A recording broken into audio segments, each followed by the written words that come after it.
Walk out lahat ng tao sa arena sa nangyari mga idol. Napikon si Jason Tatum, napasuntok pa si Kevin Love sa nangyari. Napakatalino talaga ni Coach Poe. Gulat ang fan na to sa ginawa ng Miami. So Game 2 na ng Heat Celtics series. Hindi kagaya sa Game 1 na hindi man lang nakalamang Miami Heat from first quarter to final quarter, dito ramdam ang adjustment ni Coach Erik Spoelstra. Nagsimula sa dalawang 3-pointer ni Nikola Jovic ang opensa ng Miami Heat. In rhythm naman si Jason Tatum sa first quarter, 14 points at nag-iisang minutes lang mga idol, 5 of 6 from the field. Ang highlight ni JT ay nagmula sa assist dito ni Jaylen Brown, 2-on-1 break, alley-oop dunk.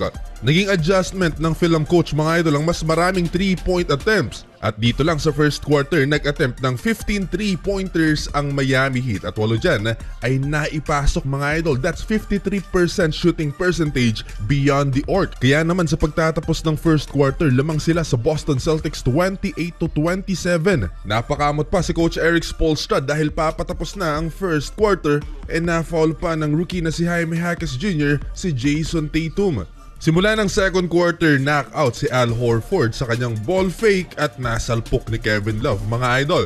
Rookie Jaime Jaquez Jr. naman kumagat si Al Horford, easy layup. Dito na nakuha ng Boston Celtics ang kalamangan sa Miami Heat 40-35 dahil sa reverse layup na to ni Jaylen Brown. Kristaps Porzingis first field goal of the game, follow-up dunk. Hirap ang Miami sa interior defense ng Boston Celtics. Second best defensive team ng NBA itong Boston. May nakakalusot mang tira sa ilalim, highly contested naman yan. Nakalamang ulit ang Miami Heat 45-44 matapos ang 3-point shot na to ni Caleb Martin. Saktong last 2 minutes, chaos ang nangyari sa arena matapos magpakawala ng 11 straight points si Jaylen Brown. Tatlong magkakasunod na tres ang binitawan ni JB at 11-0 run yan for Boston Celtics. Lamang sila 61-58 halftime.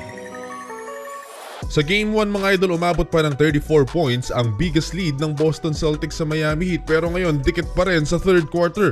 Buena sa 3-point line ng Miami Heat, lamang ulit 70-67, 8-minute mark ng third quarter. Naghahalimaw si Tyler Hero para sa Miami Heat, assist kay Bam Adebayo at itong 3-pointer niya, libre sa corner, lamang na ng 5 points ang Miami. Nagkakagulatan sa arena, palubo ang lamang ng Miami Heat, hindi na makapaniwala si ate sa nangyayari. Tumindi ang depensa ng Miami Heat, Nikola Jovic nakapag-steal kay Kristaps Porzingis at assist kay Caleb Martin. Napasuntok sa hangin si Kevin Love sa sobrang hype dahil lamang na ng 10 points ang Miami Heat, 80-70. Umabot pa ng isang dosena ang lamang ng Miami Heat bago nakapag-counter naman ng Boston Celtics. Mabilis nilang naibaba sa 5 points ang lead ng visiting team, 7-0 run. Jason Tatum downhill slam dunk. Pamatay sunog, Duncan Robinson off the bench, 3-point pull-up. Nakabawi naman kaagad si Jason Tatum, another slam dunk for Boston Celtics superstar. End of third quarter, Miami Heat up by 6, 85-79. Nagrereklamo sa official itong si Jason Tatum, tinatawanan ni Caleb Martin. Simulang-simula ng fourth quarter, frustrated si Jason Tatum, napikon pa kay Duncan Robinson. Magkakainitan pa sana mga idol. Nahihirapan pa rin ang Boston Celtics mga idol, pang benting 3-pointers na to ng Miami Heat. Tahimik na sa arena, idagdag mo pa itong tough shot ni Bam Adebayo kay Al Horford. Nakakasagot pa ang Celtics, kayang habulin, 6 lang, 92-86. 2 important buckets ang naiambag ni Derrick White for Boston Celtics, back-to-back mga idol, and 1 play pa yung isa dyan. Yun nga lang, panandali ang saya lang pala mga idol dahil sumagot ng back-to-back 3-pointers ang Miami Heat mula kay Haywood Highsmith at Jaime Jaquez Jr. Hindi nirespeto ni Drew Holiday mga idol ang rookie, no close out.